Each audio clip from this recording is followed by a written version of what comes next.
Itu apa ya? Kok seperti pocong, tapi kok bentuknya kecil sekali. Kemudian ibuku pun menjawab, "Ih, di mana sih, Nduk? Kamu ini ada-ada aja." Sambil ibuku pun melihat ke arah pocong di ventilasi tersebut. Oke, hello guys, welcome back to my YouTube channel.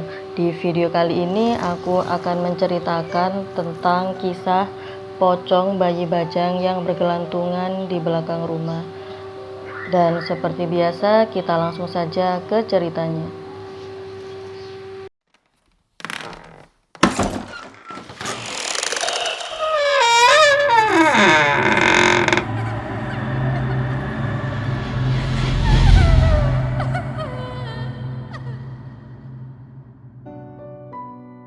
Sekedar informasi, rumahku terletak di sebuah desa kecil di Jawa Timur, tapi di sini aku tidak akan menyebutkan nama desaku. Dan di situ rumahku berada di belakang sebuah sekolahan madrasah, dan di sebelah sekolahan tersebut ada sebuah pemakaman kecil, yaitu pemakaman khusus sebuah keluarga. Dan di situ banyak sekali anak-anak kecil yang biasanya main di daerah situ, tapi banyak yang tiba-tiba kesurupan dan kejang-kejang saat mereka main di area pemakaman tersebut. Setelah kejadian itu, anak-anak kecil di desaku dilarang untuk main di area sekitaran pemakaman yang berada di samping sekolahan di desaku. Kisah ini akan aku mulai dari aku yang mempunyai kebiasaan buruk, yaitu tidur di larut malam. Jadi aku selalu tidur saat larut malam jam 10, dan di situ sebelum aku tidur aku selalu pergi ke kamar mandi. Kamar mandiku terletak di belakang rumah, karena di desa semua kamar mandi itu terletak di belakang rumah ya teman-teman. Di situ setiap aku pergi ke kamar mandi untuk mencuci muka dan menggosok gigi sebelum tidur, aku selalu mendengar suara tangisan bayi, yang suara tangisan bayi itu berasal dari belakang rumahku. Awalnya aku berpikir, itu tangisan bayi siapa? Kenapa semalam ini ada suara bayi yang menangis dan si ibunya tidak mau menenangkan bayi tersebut. Awalnya aku mengira apakah ada yang habis lahiran ya di desaku. Biasanya aku mikirnya begitu. Di keesokan harinya aku bercerita kepada ibuku, "Bu, tadi malam aku mendengar suara bayi menangis jam 10 malam. Apakah ada yang udah lahiran tapi aku tidak tahu?" Ibu menjawab, "Loh, gak ada kok. Siapa yang lahiran, Dok? Di sini gak ada yang habis lahiran. Kalaupun ada, anaknya juga udah besar," jawab ibuku. Akhirnya yang aku takutkan pun terjadi. Di malam berikutnya, aku pergi ke dapur untuk mengambil minum sebelum tidur, dan di situ kebetulan ibuku juga belum tidur dan berada di dapur. Saat mengambil minum, aku menoleh ke atas rumah. Di situ di desaku, rata-rata rumah di desa ada sebuah ventilasi udara yang berbentuk segitiga. Kalian pasti paham. Di situ sambil minum, aku melihat ke arah ventilasi udara rumahku yang berbentuk segitiga tersebut. Di situ aku melihat ada sesosok pocong yang kecil sekali, seukuran mungkin botol minum. Di situ dia bergelantungan dan menoleh ke kanan dan ke kiri. Aku pun bertanya kepada ibuku, "Bu, itu apa ya? Kok seperti pocong, tapi kok bentuknya kecil sekali?" Kemudian ibuku pun menjawab, "Ih, di mana sih, Nduk? Kamu ini ada-ada aja." Sambil ibuku pun melihat ke arah pocong di ventilasi tersebut.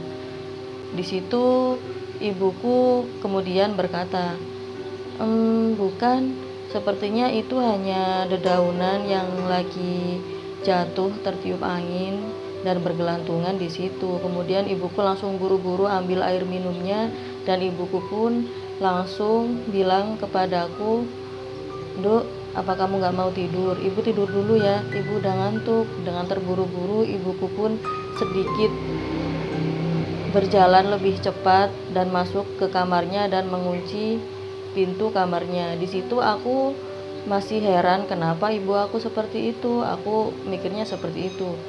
Dan di situ aku masih berada di dapur dan di situ aku masih memandangi si pocong tersebut. Kemudian karena memang bentuknya kecil, padahal di situ aku tahu itu adalah sebuah pocong yang kecil yang memakai kain kafan yang lusuh banget, nggak putih tapi lusuh kayak habis dikubur beberapa minggu gitu.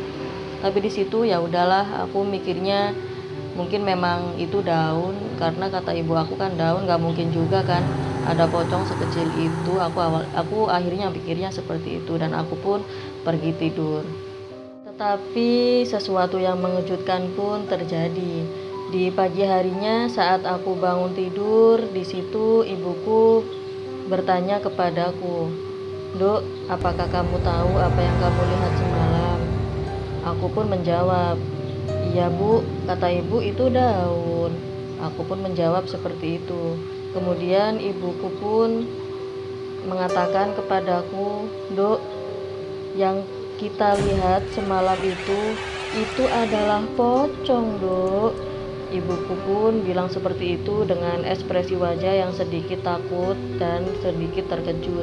Aku pun langsung menjawab, "Loh, yang benar Bu," kata ibu, "daun."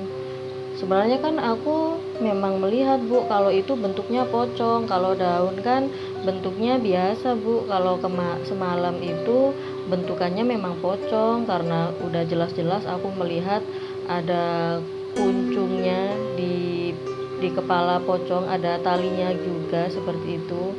Kemudian ibuku bilang, "Semalam aku sengaja tidak memberitahu kepadamu, Dok, karena aku khawatir kalau kamu akan takut." Ibuku bilang seperti itu.